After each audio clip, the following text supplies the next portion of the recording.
और अब चलिए आगे बढ़ेंगे, कुछ और खबरें आपको दिखाएंगे। लोकसभा चुनाव की वोटिंग की तारीख जैसे जैसे नजदीक आ रही है, सियासत उतनी ज्यादा गर्मा रही है। सभी पार्टियां अपनी चुनावी ताकत मैदान में झोंकने में जुटी हुई हैं और इस बीच आज दूसरे चरण का नामांकन खत्म हो गया। दूसरे चरण के नॉमिनेशन के आखिरी दिन देश भर के कई दिग्गजों ने पर्चा भरा। रिपोर्ट आप देखिए।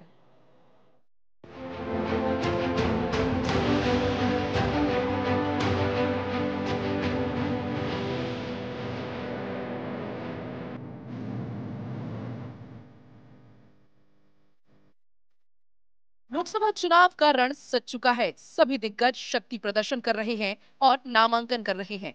बीजेपी दक्षिण से लेकर उत्तर तक सभी विरोधियों को पटखनी देने की तैयारी में है और मिशन 400 पार के नारे के साथ कार्यकर्ताओं में जान फूंक रही है। केंद्रीय मंत्री स्मृति ईरानी ने 2019 में राहुल गांधी को अमेठी से तो हरा दिया, लेकिन अब वायनाड में कांग्रेस की टेंशन बढ़ रही है। वायनाड में स्मृति ईरानी ने बीजेपी उम्मीदवार के सुरेंद्रन के साथ रोड शो किया और नामांकन करवाया। इस दौरान स्मृति ईरानी ने कहा कि मैं वहां से आई हूं जहां गांधी परिवार ने 50 साल तक राज किया। इसके साथ ही स्मृति ईरानी ने राहुल गांधी पर जमकर निशाना साधा। इस बार राहुल गांधी के लिए वायनाड लोकसभा सीट की राह भी आसान नहीं होने वाली, क्योंकि राहुल के लिए आसान नहीं है वायनाड की राह। राहुल गांधी का मुकाबला बीजेपी के बड़े नेता से है। के सुरेंद्रन केरल बीजेपी के प्रदेश अध्यक्ष है। बीजेपी ने के सुरेंद्रन को उम्मीदवार बनाया है। इलियाराजा पार्टी महासचिव डी राजा की पत्नी है। हालांकि 2008 में हुए परिसीमन के बाद से वायनाड सीट की पहचान कांग्रेस के मजबूत गढ़ के तौर पर रही है।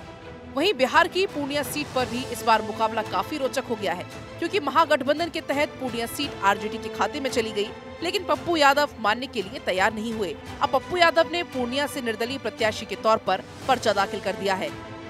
नामांकन से पहले पप्पू यादव ने शक्ति प्रदर्शन दिखाया और पूर्णिया की जनता से आशीर्वाद मांगा। चुनाव के पहले ही पूर्णिया मानचित्र पर, वर्ल्ड के मानचित्र पर 14 दिन लोगों ने देखा और एक ही बात लोगों ने पूछा, पूर्णिया का क्या, पप्पू का क्या।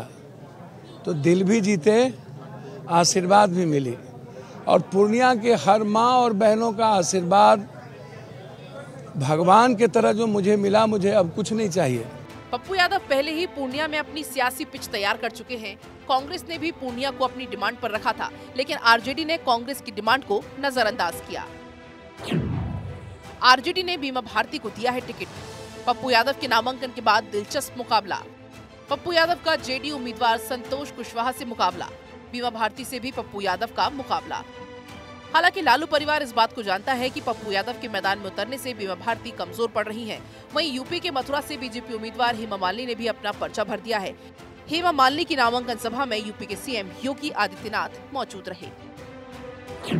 हेमा मालिनी का मुकाबला बीएसपी के सुरेश सिंह से होगा। कांग्रेस की ओर से मुकेश धनगर मैदान में है। हेमा मालिनी ने 2019 में जयंत चौधरी को 3 लाख वोटों से हराया था। 2019 में आरएलडी के कुंवर नरेंद्र सिंह को भी बड़े अंतर से हराया था।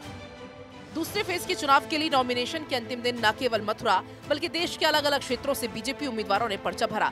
बेंगलुरु साउथ से तेजस्वी सूर्या, महाराष्ट्र के अमरावती से नवनीत राणा, केरल के तिरुवनंतपुरम से राजीव चंद्रशेखर ने नामांकन किया। नामांकन से पहले दिग्गज नेताओं ने शक्ति प्रदर्शन भी किया। बहरहाल लोकसभा के चुनावी रण में दिग्गजों ने नामांकन तो कर दिया है, साथ ही अपनी अपनी जीत का दावा भी किया है, लेकिन दूसरे चरण की कई सीटों पर मुकाबला दिलचस्प होगा। Bureau report, Bharat 24।